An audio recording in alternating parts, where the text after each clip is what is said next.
Hello friend, welcome back to full health knowledge. क्या आप जानते हैं एड्स कैसे फैलता है? यदि नहीं जानते तो आज की वीडियो में हम बताएंगे एड्स कैसे फैलता है। एचआईवी एड्स का ट्रांसमिशन कैसे होता है। सबसे पहले जानते हैं एचआईवी एड्स किस कारण से होता है। बैक्टीरिया से होता है या फिर वायरस से होता है। एड्स वायरस से होने वाला रोग है। एड्स एचआईवी नामक वायरस से होता है और एचआईवी का पूरा नाम ह्यूमन इम्यूनो वायरस होता है। और एड्स का पूरा नाम अगर आपको नहीं पता है तो मैं बता देता हूँ। एक्वायर्ड इम्यूनो डिफिशियंसी सिंड्रोम होता है। एचआईवी एक रेट्रोवायरस है। रेट्रोवायरस मतलब आरएनए इसका जीनोमिक मटेरियल होता है। आरएनए का पूरा नाम होता है राइबो न्यूक्लिक एसिड। यदि किसी व्यक्ति को एड्स हो गया है वह दूसरे व्यक्ति तक कैसे फैलता है, ये जानने से पहले बता दूं, एड्स जो है छुआछूत का रोग नहीं है। चुंबन या किस करने से, किसी से हाथ मिलाने से, बच्चों को गोद में लेने से, छींकने से या खांसी आने से, साथ साथ भोजन करने से, कीटों के द्वारा काटे जाने से एचआईवी का प्रसारण या ट्रांसमिशन नहीं होता है।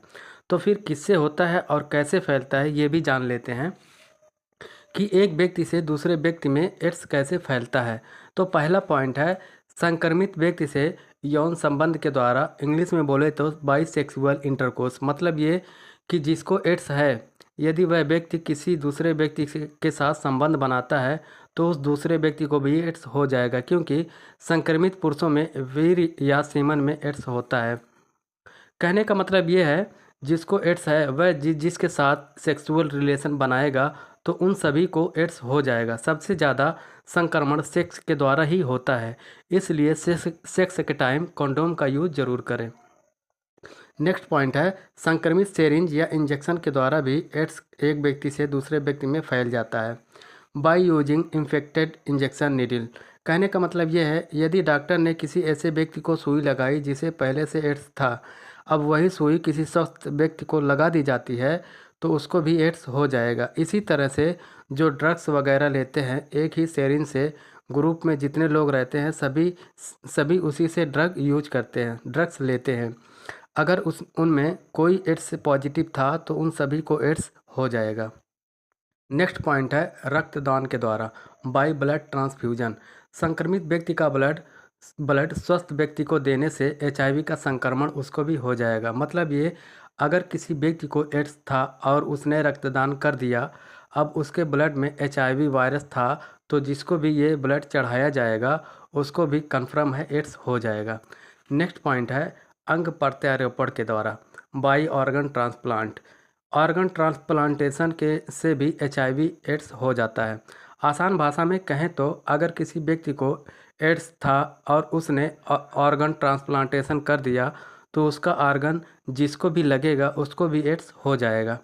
नेक्स्ट पॉइंट है HIV infection from mother to child. माँ से बच्चे में एचआईवी का संक्रमण। संक्रमित माता से एचआईवी भ्रूण में या शिशु के जन्म के बाद दूध पिलाने के द्वारा बच्चे में पहुंच जाता है। कहने का मतलब ये है यदि माता को एड्स है और उसके पेट में बच्चा है तो भ्रूण या एम्ब्रियो में भी एड्स हो जाएगा बच्चे को। यदि बच्चा जन्म ले लिया और दूध पी रहा है तो दूध पीने के द्वारा बच्चे में वायरस पहुंच जाता है। नेक्स्ट पॉइंट है कृत्रिम वीर्य सेचन द्वारा। इंग्लिश में इसको आर्टिफिशियल इंसेमिनेशन बोलते हैं। इसमें गर्भधारण मादा के गर्भाशय में नर का शुक्राणु पहुंचाया जाता है। यह कार्य मुख्यतः बांझपन की चिकित्सा के रूप में किया जाता है। यदि उस वीर्य या सेमन में एचआईवी था तो भी एक दूसरे में एचआईवी हो जाता है। नेक्स्ट एंड लास्ट पॉइंट है HIV infected saving blade. Virus नाई के उपकरणों की सतहों पर संचारण के लिए पर्याप्त समय तक जीवित रह सकता है।